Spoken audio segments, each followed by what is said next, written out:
All right, what's up, Bulldogs? So today is going to be interesting. I have Perry Marshall here. You might be wondering, why are we talking about biology? Isn't Perry Marshall the 80/20 sales and marketing guy? Which, by the way, great book, guys. You should definitely get that book and a lot of Perry's stuff.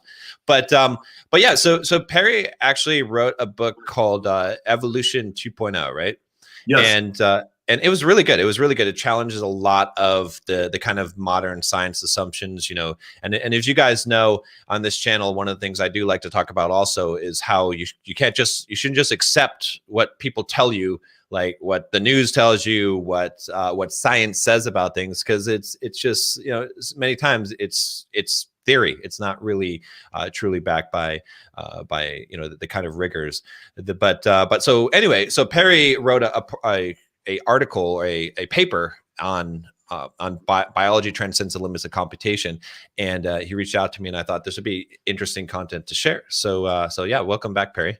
It's great to be here talking to a bunch of programmers, and I wrote an Ethernet book about 19 years ago, and so I've lived in the IT world to a certain degree, and so yeah, there's an overlap. I'm an electrical engineer, biology, code, mathematics, artificial intelligence. It's all kind of in the same wheelhouse. So we're going to have a really interesting conversation today.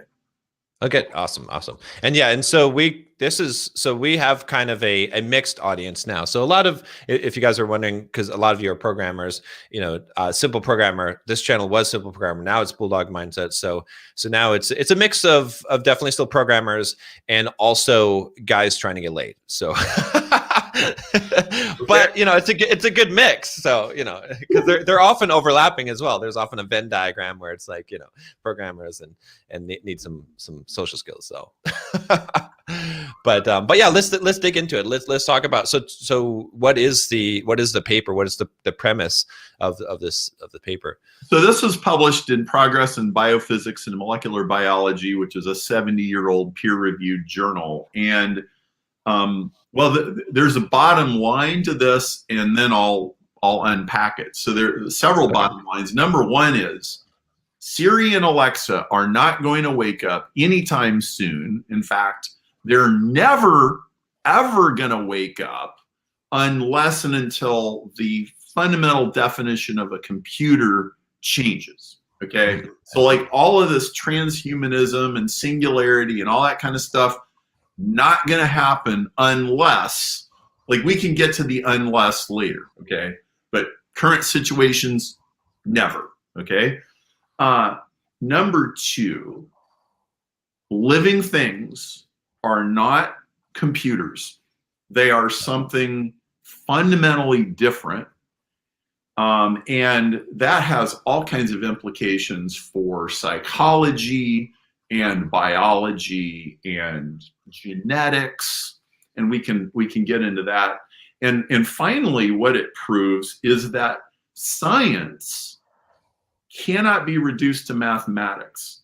There are things in science that there are things in the real world that cannot be reduced to formula. Okay, and so like this changes the definition of science itself. And so so number one, the computers aren't going to wake up. Number two, biology is not a computer. Number three, science has to expand its definitions to account for things that are not computable. So it gets into lots of philosophical things, but even really deep questions of what does it mean to be alive? All of these questions are on the table. Okay, interesting. I think probably of those three, the one that probably sticks out the most to me is the idea that the living things, or that humans are not, biology is not computers. Because I think so much that analogy has been sort of just put out there everywhere. It's like, okay, well, this is like your DNA is some code, and your cell is a computer that processes that code, and and all of the things that we look at as biology, we always equate it to your brain as a computer, right? It's like all of these things, right? That's right, and it's not true. Now, why is this important? Well, because when you assume that something is just a computer, it really dehumanizes humans, and it dehumanizes everything. Your goldfish too, in a way. Okay, so if you go back through the history of science, people always made connected the universe to whatever the latest technology was. Okay, so if I go back 500 or 600 years, when the hottest thing was cuckoo clocks, okay, then everybody thought that the universe was a cuckoo clock. Like, I see. Yeah. You go read old books, and 400 years ago, 300 Isaac Newton comes along. Oh, we're making clocks. The universe is a clock. It's all gears. It's all yeah. Okay, right? And so, look at the solar system. Look at that stuff spinning around. See, it's all clocks, right? And then you get to now, and we're like, oh yeah, DNA is code, which is a thesis of my book, by the way. Yes, DNA is code. Oh, therefore, cells are computers. Well, if you get into physiology, though, what you find out is DNA is not like the ultimate blueprint for everything, and everything doesn't just come from DNA in some linear one-way direction. Actually, the DNA is an organ of the cell, kind of like the hard drive is a component of the computer, and DNA is a read-write mechanism, just like a hard drive is. And cells, they pull information off the hard drive and they do stuff with it, but they also put information on the hard drive, and the cell is in charge of this. And one of the points I'm making with the paper is the cell being in charge of this is something that is completely outside of anything that a computer ever does. Interesting. Okay. So there is a paper that came out last year by James Shapiro. James is a bacterial geneticist at the University of Chicago. He's been studying bacteria for 50 years.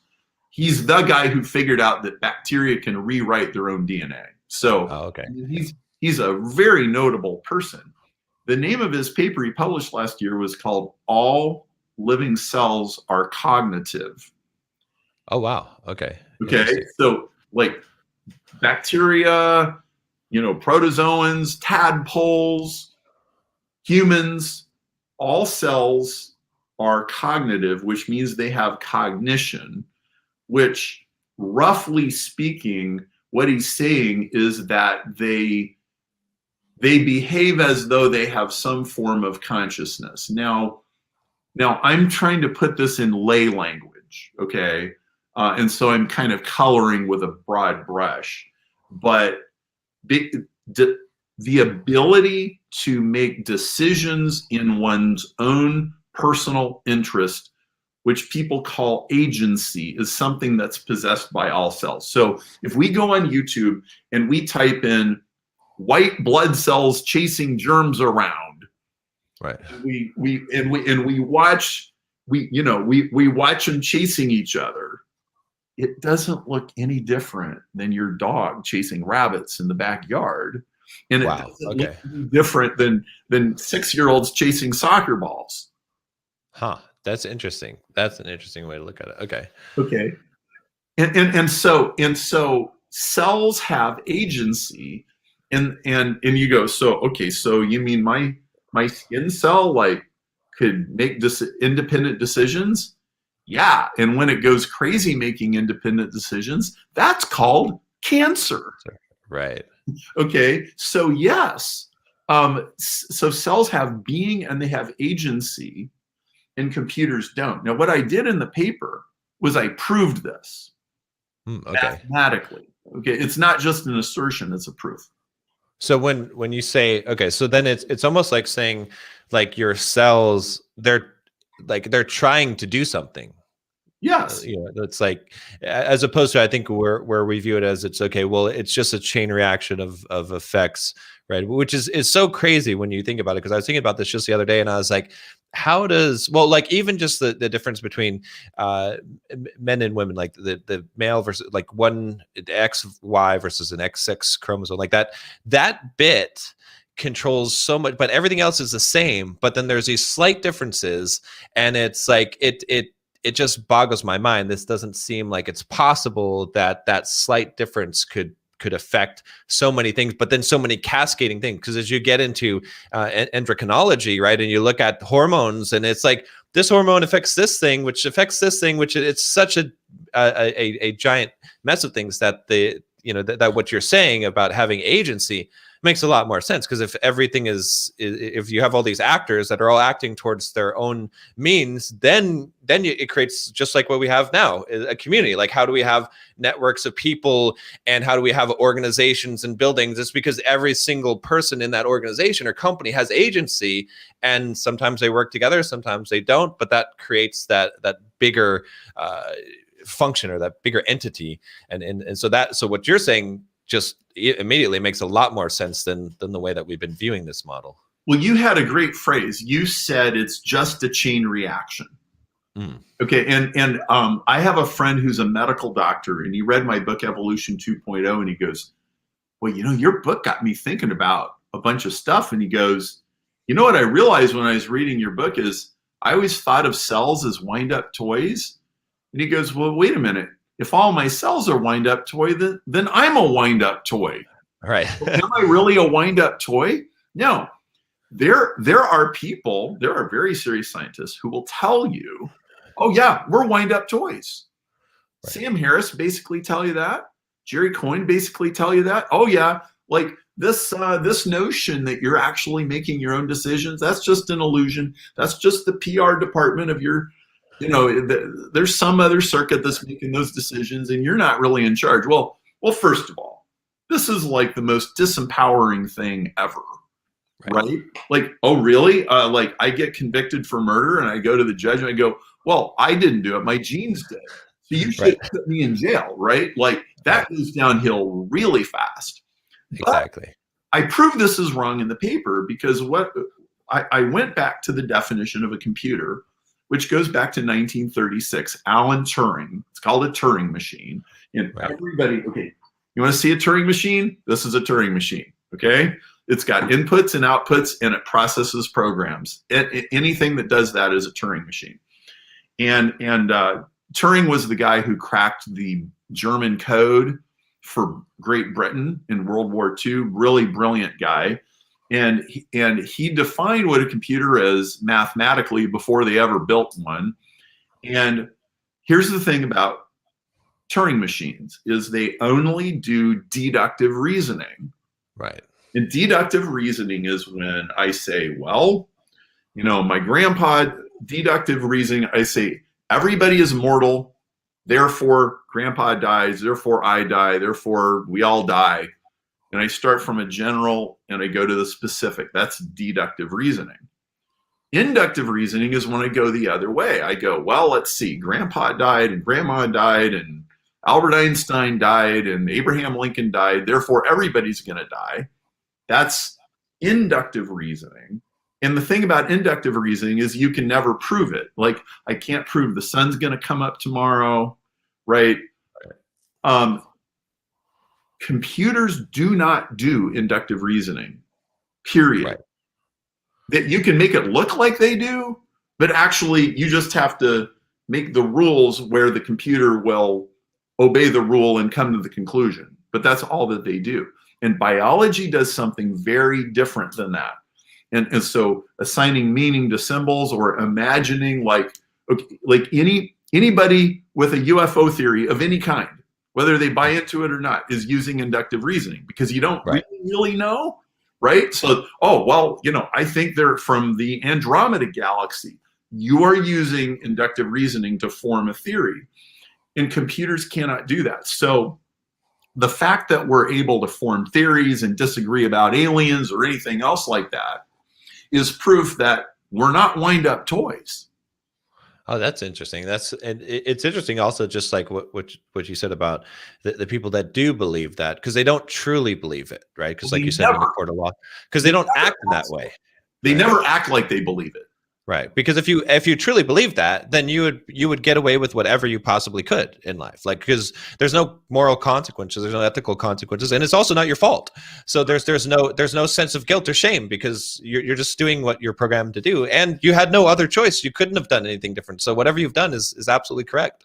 But people aren't living that way. No one is living that way that I know of. I mean, so that's is kind of proof of it. But I like that I never thought of it that way. It's like inductive reasoning is, computer could never do that, but yet we do that, and so that's the proof of our autonomy.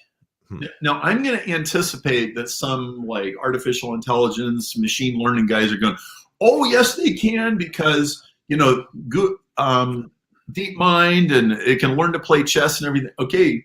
But let's notice what's happening. If you program a computer to learn Go or to learn chess, what you're doing is you're making a situation with a huge amount of memory, like way more memory than a human has. And then Right. you're programming it to like backtrack into figuring out what the rules are through a completely deductive process. But what's remarkable about ants and bees and humans and goldfish is they navigate the world with way less memory than that, Right. with way less examples. And like most of the machine learning and AI stuff you hear is hype. Right. It is designed to attract investors. It's designed to spike the stock market. Every time Elon Musk says, oh yeah, the machines are going to take over, it makes investors put more money into Tesla, which makes self-driving cars, which are ridiculously hard to pull off, right? And so there's a lot of fiction around this stuff. So that's interesting too. Like, I mean, what you said with self-driving cars, because if you truly can't have inductive reasoning programmed, at least to the degree that we know it so far, then self-driving cars, I mean, they can only make it so far, right? Because it can never make the kind of decisions that a human could make. Yeah, it can only have like a database of probable of things and how to respond, but like a hard-coded answer of when these conditions meet, and even neural networks, it's just creating that database without knowing what the rules are, but you're still creating rules that say when you have this many drops in this bucket, dump the bucket, or don't dump the bucket, or choose this other bucket. Yes, and there's no escaping that. Okay, so I think what will happen with self-driving cars is we'll get to the point where they have a program for 99.99% of situations. And then the rest that they didn't account for, the insurance companies will pay for it. Like, I think it's really going to come down to the insurance companies, like, oh, somebody got killed by a self-driving semi-truck. Well, we just pay them like $8 million and the problem goes away, and you just pay the insurance. Like, this is probably how it's actually going to work. Yeah, and that makes sense, and it makes sense because statistically it would still be a lower death rate, but there is a huge difference between your death being caused by your own incompetence or ignorance or someone else's true incompetence or whatever, versus a random like a glitch. There's something to be said about that. Right. But okay, so looking at this then with your paper, like breaking down the things about biology transcending the limits of computation, I guess two questions. I guess, well, one, how does it do it? What is the mechanism that, or what do you think it is? And then maybe we can just start there. So in 1943, Erwin Schrödinger, Schrödinger's cat, like that guy. By the way, his cat's name was Milton. I know a guy who lives across the street in Oxford from where Schrödinger used to live. So the Schrödinger's cat guy, Erwin Schrödinger, wrote a book called What is Life in 1943. So this is before the genetic code was understood. Lots of stuff of genetics was not understood. It's this brilliant book. And he said, living things do something that dead things don't, which is living things turn chaos into order. Right. Non-living things, it's always order goes to chaos. And he goes, so what do we call this? He called it negative entropy. Interesting. Okay. Okay, like entropy is gas turns into exhaust, and exhaust never turns back into gas, right? Right. In the heat, your toast always gets cold when you pop it out of the toaster. It doesn't get hotter, right? That's entropy. And Schrodinger said, living things have negative entropy, which has now been mathematically defined. They do it. Most scientists agree they do it. Nobody knows how. Okay, right. Like, full stop. Nobody knows how. Well, so we have, in my opinion, we have 6 huge unanswered questions in science. Where did life come from? Where did the genetic code come from? Where does the ability to make evolutionary decisions come from? How do you get real AI instead of fake AI? What is consciousness? And what drives cancer? Right. Okay. I say these are one question, not 6. And the one question is, what is consciousness? And how does it work? I think consciousness is the answer to all 6 of those questions. Where did life come from? Where did genetic code come from? How do evolutionary decisions get made? How do we get real AI?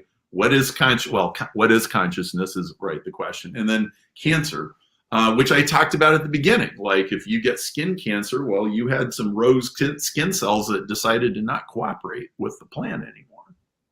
Right. Okay. So then if you base it back, because that makes sense to base it back to that one question, what is consciousness? Because coming back to the idea of the sovereignty, or being actors, right, at every level, then really, that what is this force that is driving those desires, right? Every actor has a desire. What is the desire? What drives that? And that would be consciousness. And so what is the nature of that? That makes sense, because then that would be, because even in the cancer cell example, because I think that was the one that most people would probably be thrown off, be like, well, why does that question of all the other ones? But because if that cell has its own sovereignty and is a free agent, then why is it choosing to do something that is destructive? Cancer is probably the most readily understandable example of this, because I've got a bunch of friends who died of cancer, and my dad died of cancer when I was 17. And so, like I said, let's take my dad. He had cancer in his kidney, and then he got the kidney taken out. So when you go from a normal happy kidney to kidney with cancer, what has happened is some cells in your body got stressed out, and they went into, let's call it like Windows safe mode. Yeah. Okay. Like, the computer got stressed out, and it goes into this safer mode of operation. And then the body is unable to get it back out. And the immune system kicks in and starts attacking it. And then this lizard brain cell goes, hey, who are these people coming after me with knives and spears? I'm going to get out my evolutionary toolkit, and I'm going to start engineering solutions to this. And now you're in the middle of the Viet Cong. Right. It's like, so then we get chemotherapy and like all this and radiation and whatever. We start nuking them. Well, now you're dumping napalm on the Vietnamese village, and you're killing a bunch of people, and then you're pissing off the ones that survive. And then the ones that survive, what do? They're like, well, this is guerrilla warfare, man. Like, let's start innovating. And the evolutionary toolkit comes out. So like, evolution is not random. It's not accidental. There's a whole bunch of mechanisms that cells have. This is what Evolution 2.0, my book, is about. And so cancer is like a perfect case study in agency. because when they were normal kidney cells, they were doing exactly what they were told to do. Right. A marvelous level of cooperation. It's mind-boggling, right? And Right. then all of a sudden you got these ugly tumors growing, and you're watching rogue evolution in real time. Now, there's two things that come to my mind about this. I guess at the very lowest level, like at the quantum level, and then at the very highest level, maybe it's a simulation or simulations within simulations, right? Okay.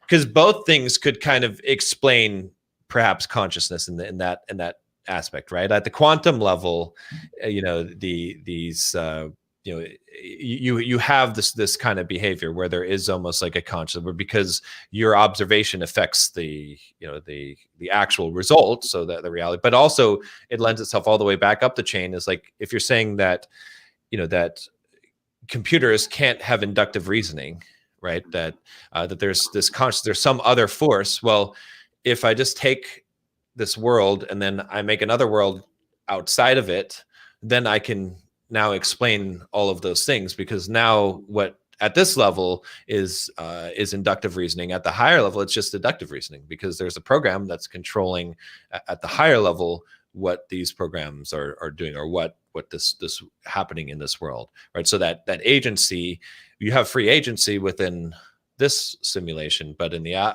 other world, it's not free agency. There's maybe a higher level of free agency that someone else possesses that is controlling you or your cells. Okay, so this is kind of like a Russian doll's problem. Like you can add another layer and another layer. You can make the system bigger and bigger and bigger, right, until you get to the answer. There's a real problem with if you just going, oh well, it really is wind up toys, but the wind up mechanism, oh, it's just bigger, and then it's bigger. Right. That's really what you're doing.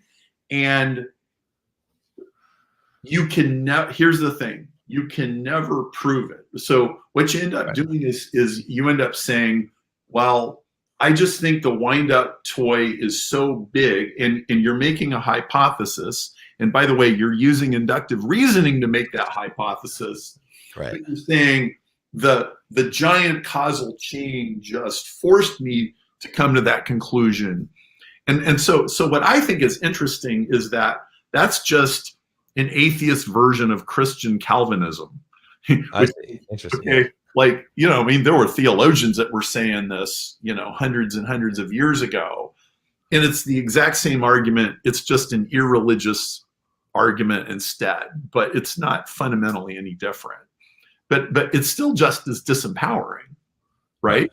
Right? Like, we still lose the basis of all civilization. Right. Exactly. Yeah. I see what you're saying. It's just a higher level up. But I mean, ultimately, everything comes back to that, right? You can always trace it back. It's sort of this, what is it called? It's like a strange loop. Like everything is eventually a strange loop, because if you keep on going up and up, then you have to get to the real question of, again, which is, what is consciousness? What is the basis of this? An interesting, theory I heard about it. There's this really good book series. It's a little bit wacky, but if you haven't read it, it's called My Big Toe, My Big Theory of Everything. I actually had you've heard of it? Yeah, I have. Okay. You should read it. I think you'd find it really interesting. It's a long read, but it goes into a lot of interesting stuff. But in his conceptualization of the entire universe, it is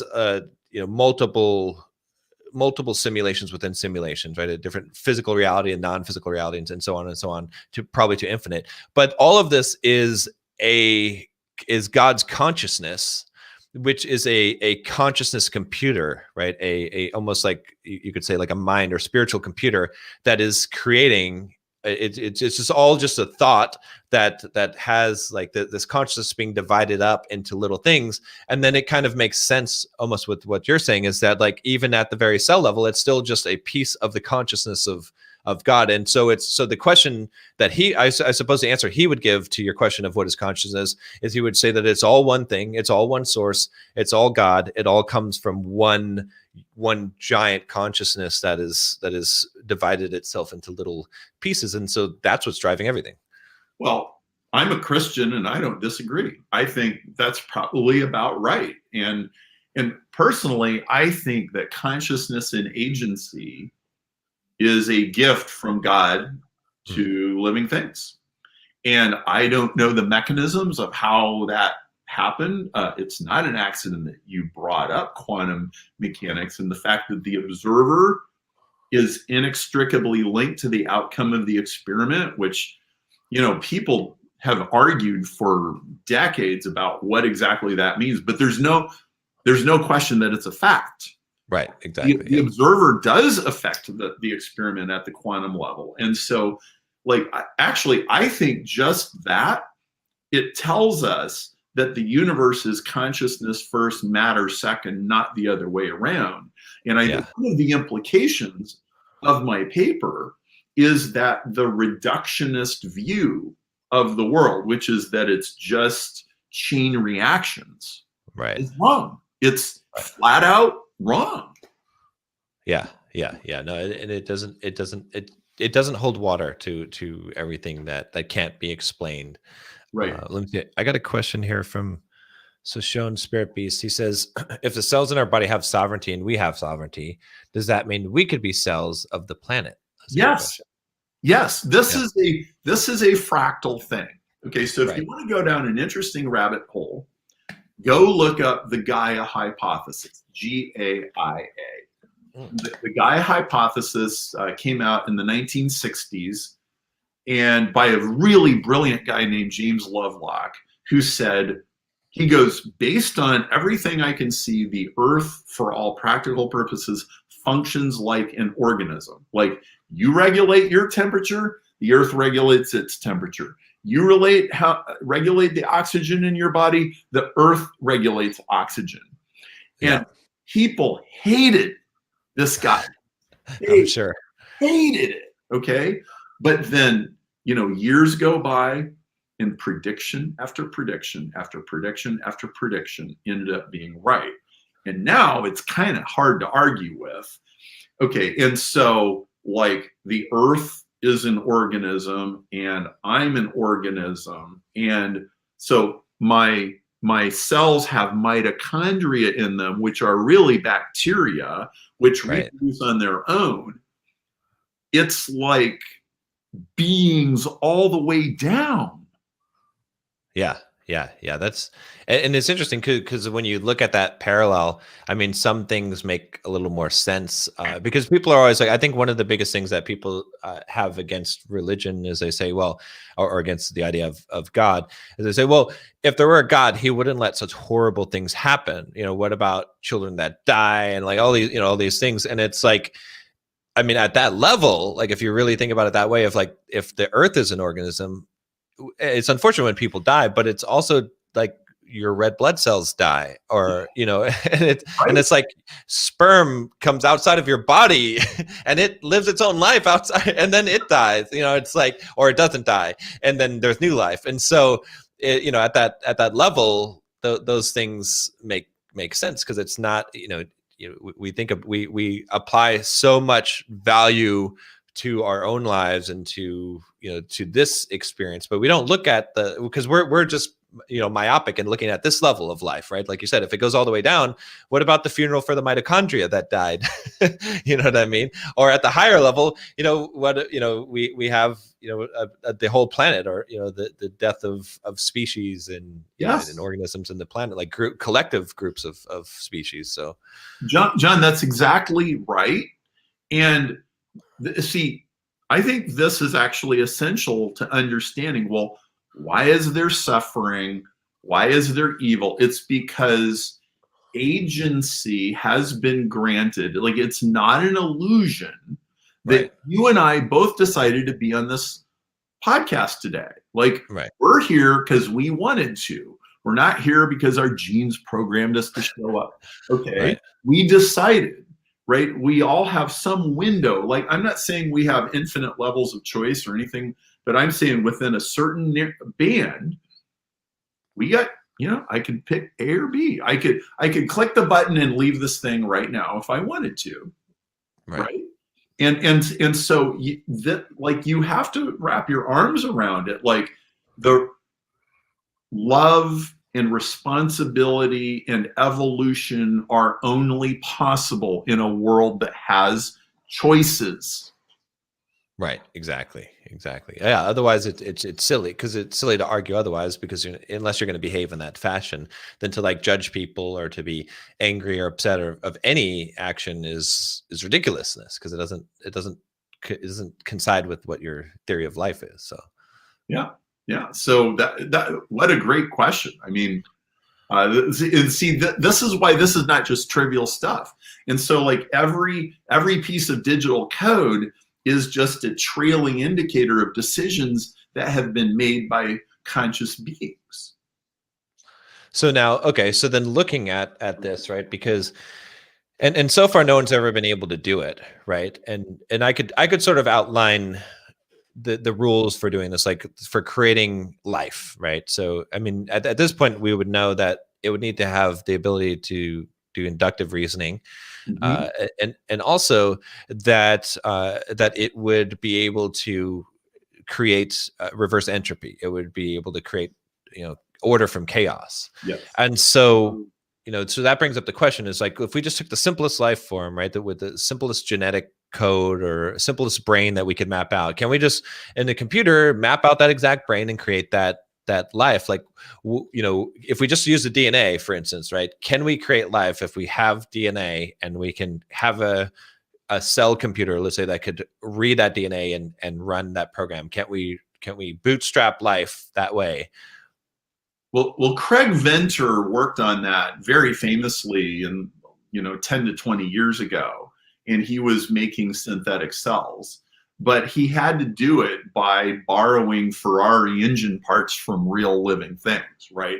Like, so his biggest accomplishment, to my knowledge, was that they completely they made a completely synthetic genome of a bacteria, and then they inserted into a real bacteria, took out the old one, and like it actually worked. Okay. Interesting. And that's as close as they got. Now, we've never made a self-replicating machine. Like, see, this is really interesting. Like, you Right. could define life as self-replicating, bacteria, right? No human at any level of technology has ever made a self-replicating machine. Nobody's ever figured out how to do it. You can have a very precise definition of a machine. Guess what? There is no precise definition of life. If you put 100 biologists in a room and you go write down the definition of life on a 3x5 card and turn it in, every single one of them will give you a different answer. It's like almost ineffable. It's like, well, life can reproduce. Well, my mom's mom is 90 and she can't reproduce. Is she alive? Well, sure looks like it to me, right? And so these things get very fuzzy. Oh yeah. Well, even I think most people don't realize that when someone dies, like let's say in a hospital, the doctor just makes a judgment call as to whether they're dead or not. There's no criteria even to define death. To like, you can't say, well, the heart stopped beating, or you can't say the brain stopped functioning, because sometimes the heart and the brain stop and then the person comes back. So there's someone just has to say, okay, well, it's been like 5 minutes since we've seen any kind of pulse, so we're going to assume that they must be dead at this point. Right.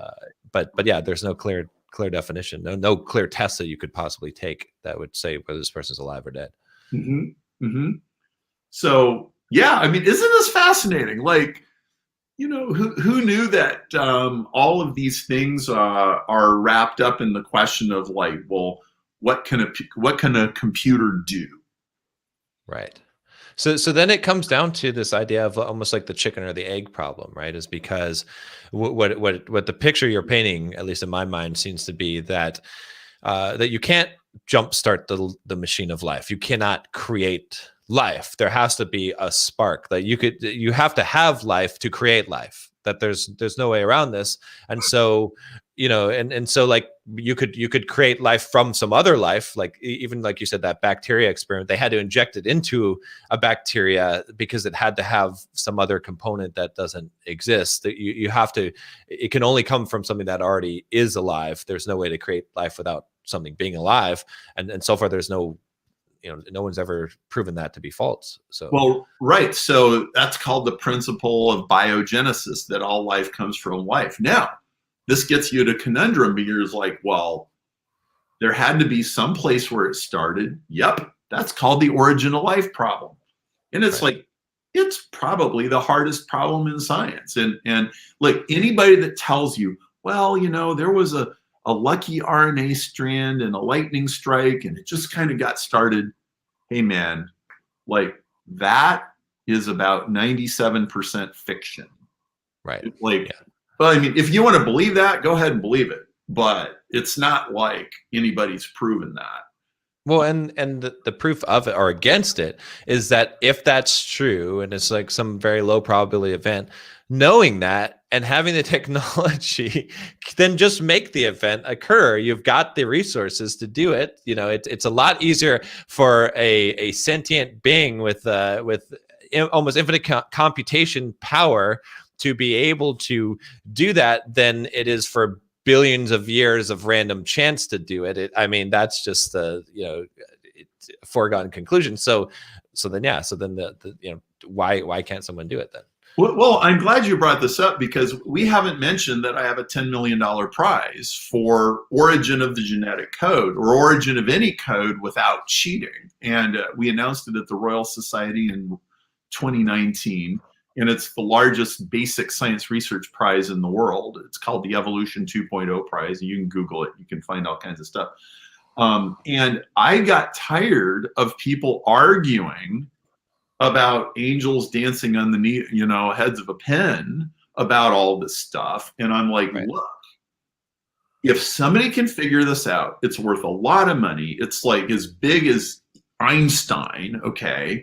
I can't figure it out, but you know what I can do is I can define the problem and I can put it out there. I can have judges from Harvard, Oxford, MIT, which I do, and like solve the problem, collect the money. If you haven't solved the problem, don't claim that you've solved it. And this eventually led me to these deeper and deeper and deeper questions, because like, well, where does code come from? Well, what can code do? What can code not do? That gets you into Alan Turing and all of this stuff. And so it really got me thinking about these big questions. And so there's some possible answers, okay? One possible answer is the laws of physics and chemistry have a capacity for generating consciousness that we don't understand.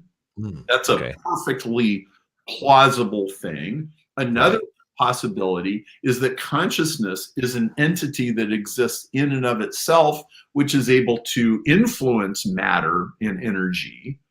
And like, pick either one of those or both of those trails and start running down them. And so I think it gets you into, well, okay, so which of these theories of quantum mechanics actually makes sense? And there's very interesting people that are working on this stuff.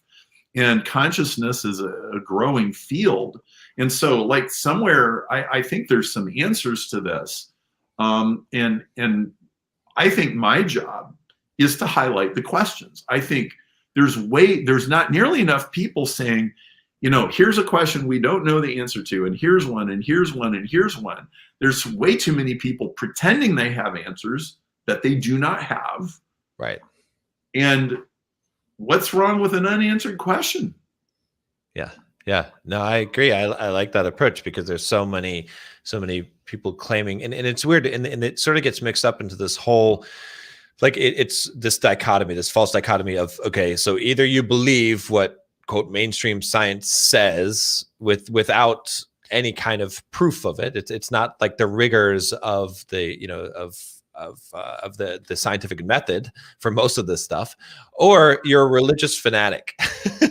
It's like there's no in between. And what I like what you're saying is, you're not saying, well, the Bible says this. You're saying this is just explain this then. like make something that makes sense, and I'll accept whatever you say that makes sense. But I think that it's such a disservice to science that people have this false dichotomy, because they don't question the things, right? It's like, if you question science as whatever that is, then you're a lunatic. And and I mean, I guess you can see where it's taken us in this age. Right? Like, I mean, what's just happened recently, this is crazy, because some people just believe science no matter what.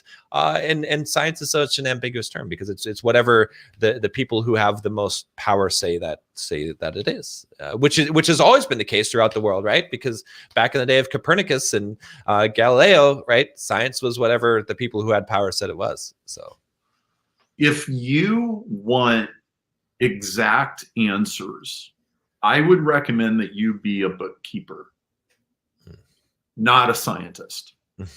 If you go far enough into any scientific field, you will find yourself surrounded with mysteries. And I don't care what branch of science you'd be in: chemistry, biology, physics, astronomy. I mean, we have way less of this figured out than most people think. Yeah. I think science is just getting started. Like, we're 300 years after Newton. I think basically we're at kindergarten ABCs of how the universe really works. I think the vast majority of it is still not figured out. Yeah, I agree. It makes sense. Which, okay, I'm going to give you a little bit of a curveball here, just because I'm curious about your thoughts on this. And people are going to get upset in the comments. I on the video, but I have to ask what you think about the flat Earth, like theory, because it's interesting. Because like, my take on it is, I always talk about like probabilities of belief. Like, I don't have any firm beliefs. I have probabilities. So I have a 95% probability of belief that the Earth is round, but 5% that it's flat. So everything that I believe in life there's some probability I associate to it. I never give 100% certainty to a thing. And that's also so that I'm never so religious about my ideas. They're not personal to me, because it's just a percentage. Yeah. So the flat Earth thing, some of the stuff that they say, it's like, like, I mean, a lot of it seems crazy, but then some of it, it's like, well, shit, there's no answer to this question. And so I find it interesting to look at the questions that they ask and just that. But what's your take on that? Have you looked into that at all? Well, I haven't really looked in the flat Earth, and I would go, well, my math would be 99.99% round Earth, or maybe I only get 99.9, like, because I don't know, I've never been more than 10 miles above the Earth. Okay, but let me give you a slightly different example that maybe. So let's take UFOs. Okay, right. So the standard answer is there ain't no UFOs, and it's all okay. Well, I don't know, 10 years ago, a bunch of government information got released. And I remember watching this video, and this guy says, look, I worked in this government office, and there was this room, and they had all this stuff that they had gotten, and I'm going through the stuff, and he's like, man, this is real. And I watched the whole video, and I said to myself, that sounded persuasive. I don't really know. I've gotten to the bottom of other things before. I'm really not sure about this. And my curiosity is like really, my curiosity wheel is spinning really fast here. And I thought, Perry, is this really the thing that you want to go obsess about and figure out? Right. Exactly. Go, no. Not worth it. Exactly. Okay. And look, there are a lot of things that people make you think that we were sure about, and then we're not. Like, okay, here's a really good example would be dark matter in the universe. Right, exactly, yeah. Okay? While the universe is 90% dark matter, it has these certain characteristics. I would not be surprised if that gets completely overturned in the next 25 years and something totally replaces in those dark matter. Oh, those stupid, ridiculous dark matter people. Well, it was a reasonable theory at the time. Exactly. And so you have to have some humility. Like, dude, I've not gone down the UFO thing. I don't know. And why do I have to? And why do I have to have an opinion about this? Exactly. No, that's true. Yeah. Yeah, it's interesting too, but I think the dark matter thing is a ridiculous already, because it's not even a very plausible theory, because when you really look into it, all it is a way to fill in an equation that doesn't work. So instead of saying the equation doesn't work, there must be something wrong, they say our equation must be right, and there must be invisible matter that can't be detected in any way.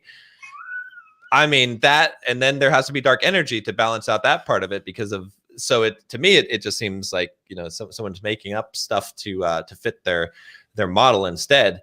But there's also another example of this, which is interesting too. I don't know if you've heard about this, but you know, plate tectonics, right? Tectonic plate theory. Actually, what's interesting about that too is the guy that came up with plate tectonics, he was ostracized and considered a lunatic, and they basically marched him out of the university, and it was, you know, and then now everyone believes it's true.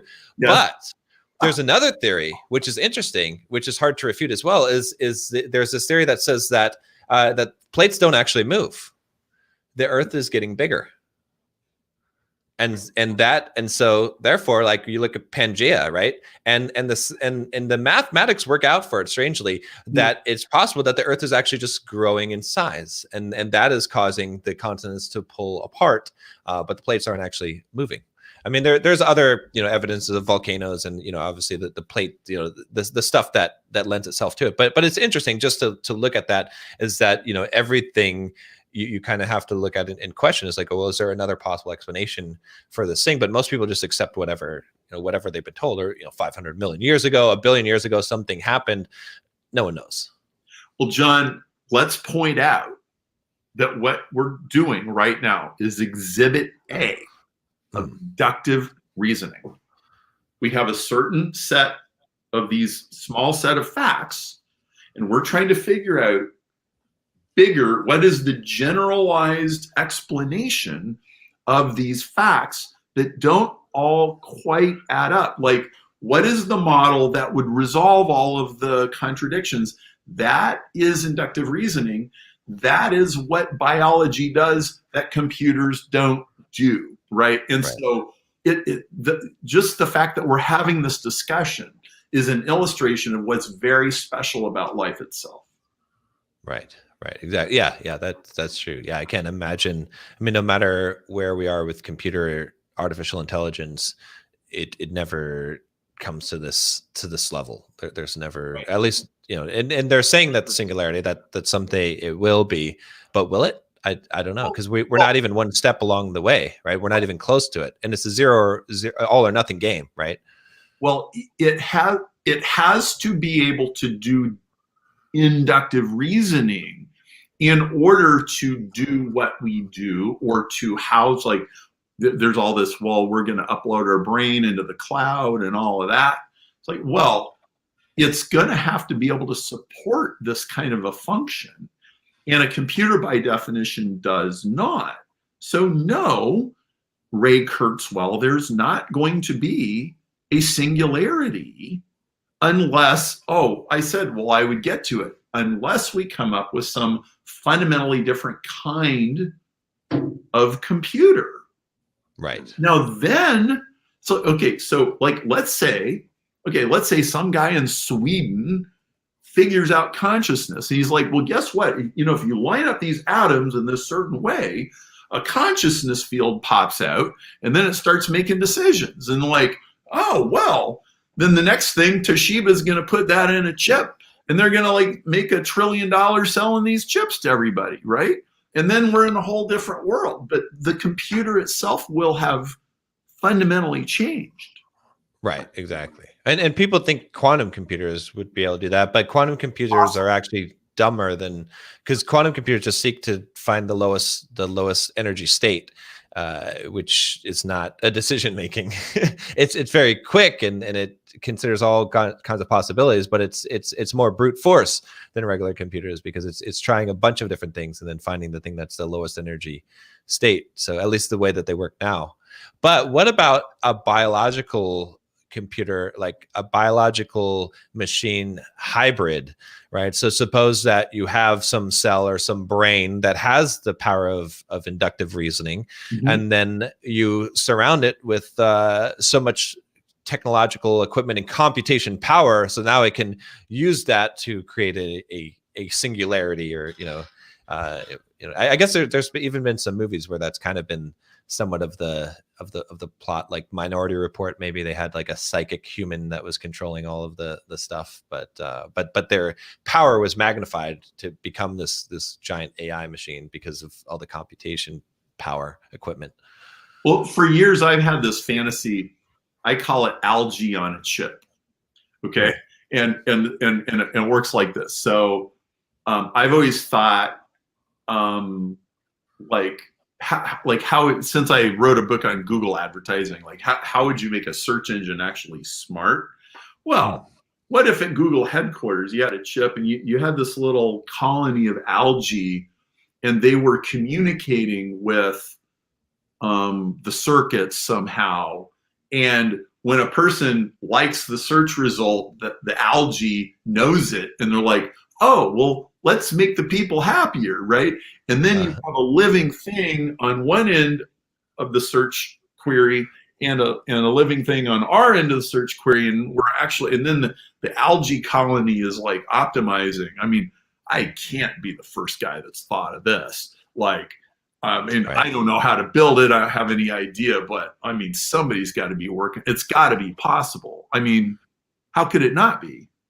Right, exactly. Yeah, no, well, I mean, that exists already in a sense, right? Because Amazon, they had this thing, I don't know if they have it anymore. It's called Amazon Turk.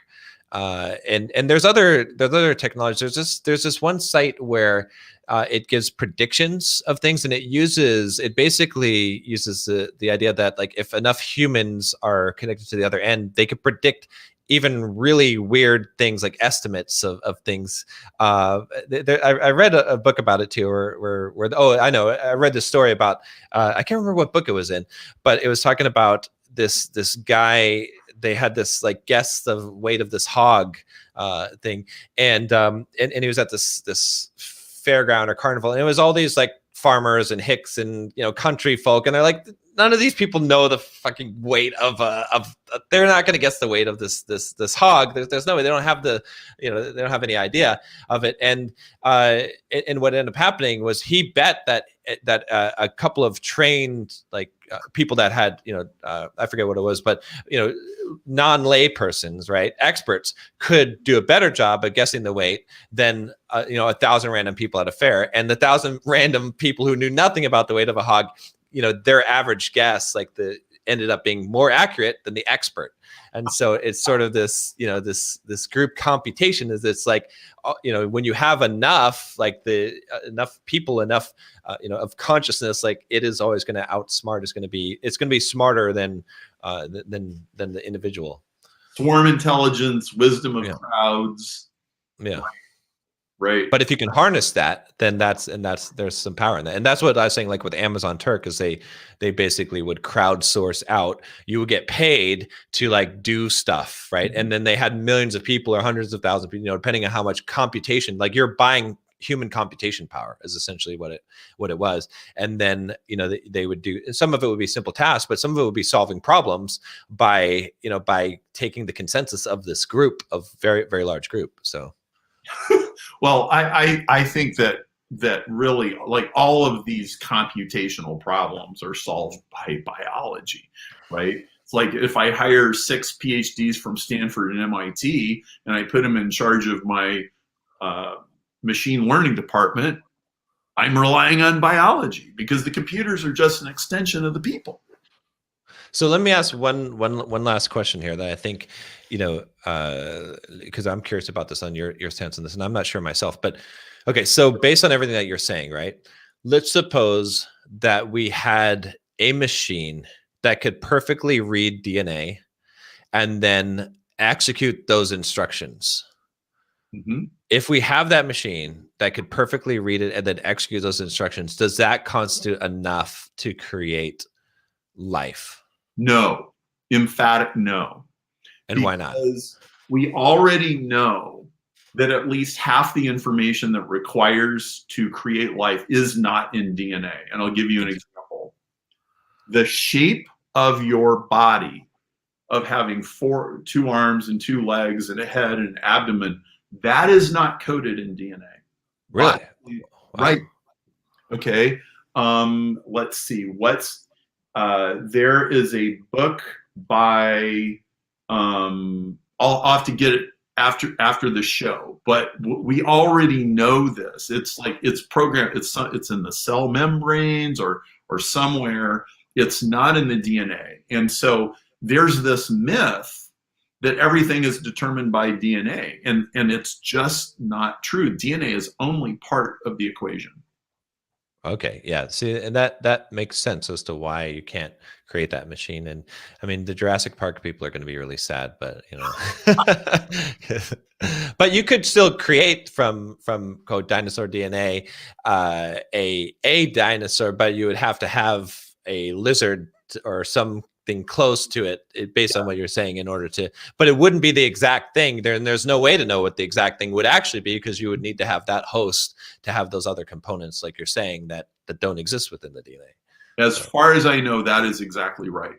So yeah, boy, this stuff gets really interesting. And the questions, like, we barely even know what organizes a multicellular organism. When, it's one thing to have one cell in a petri dish, but like, how do you get an embryo, and how does all that communication happen? We are babes in the woods on all of it. And we haven't even talked about the placebo effect as well, which is proven, right? Which again takes just a whole nother layer to it, that there has to be more than just the simple mechanics and of cause and effect. So, John, okay. I love the fearless questions. The way, like, most people haven't even thought of this, let alone have the courage to ask. I just love that we're having this conversation.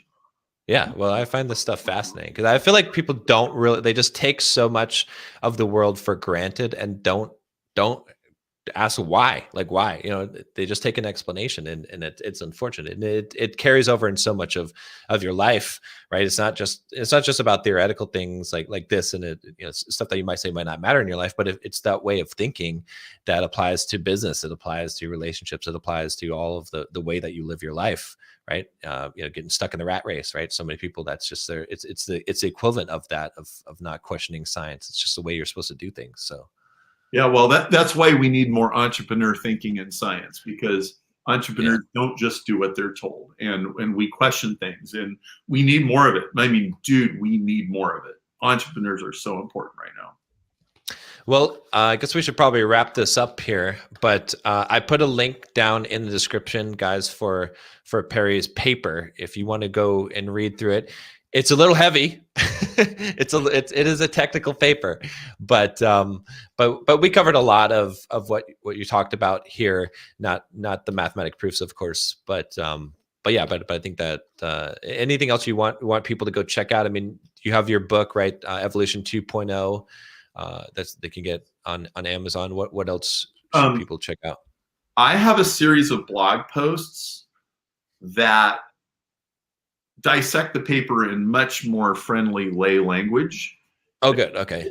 And if you go to evo2.org and click on the blog, there's several blog posts called Cancer, Evolution, and the Nature of Nature. And if you go click on that series and read through them, I think there's 3 of them now. I'll probably have 6 or 7 within the next month or so. And I think that will give lay people a much more digestible version of this. Okay, perfect. I just put the link in the chat for you guys if you want to check that out. And yeah, that's pretty cool. Yeah, I'm really interested to see. I was just looking at the $10 million prize on there too. So if you guys want to check that out as well, it's right there. There's a thing, and you can see that it's not BS. It's real. So get $10 million. It's very real. I have the leading geneticists at Harvard Medical School on my judging panel, and it's in peer-reviewed papers. It's in the Financial Times. It's been in Forbes and Inc. So yeah, it's for real. And yeah, we got $10 million. Like, look, if you can solve this consciousness thing, yeah, it's worth at least $10 million. And my investors know that it might be worth more than that. And we're prepared to deal with wherever this thing goes. So do you think it'll ever be solved? I've told my investors, I think there's a 10% chance it will be solved in my lifetime. Interesting. What I believe is that because we are asking so many questions, we are going to find a very significant something. Yeah. Like a really big deal something. And I've already had very interesting people come to me with very interesting things. We have prize entries that didn't win. There's also prize entries that we can't talk about. We're in very interesting conversations with people. I've had numerous like Lee Cronin is a world-class chemist in Glasgow. We did a podcast together. He said, "I'm going to win that prize," and you okay. That up. So there's very serious people looking at this. Good. Okay. That's interesting because it's one of those things where I think some people are going to look at it and they're like, oh yeah, this is just some kind of religious, like, it's a tautology. It's not possible. Like there's no solution for this, but that's not what it is at all. And I think that's important that people realize that it's like, it's actual, you want to know the answer. It's not just like being used as a gimmick, but it's a valuable answer to have. So if 15 years ago, I would have used it as a gimmick and I would have used it. See, I proved God exists. You guys are all stupid. 15 years ago, I would have done that. But the way that my thinking evolved, it was like, no, like we have to take this absolutely seriously as a question. We can't, basically both of the extremes are religious. The atheist view is a religious view. Oh, the lucky lightning strike and the RNA strand. It's pretty much a religious story. And then you have the other religious story. I'm like, we got to go straight down the middle. We have to respect the questions and we have to respect empirical, factual, demonstrable science. And the way that we get people to focus is by putting money in it. Absolutely. Yeah, I love it. All right. Well, thanks again for coming on, Perry. This has been a very, very interesting discussion. I love having discussions like this. So I do too, dude. Thank you. And great. It's just been so great knowing you, and look forward to seeing you down the road, man. All right. Take care.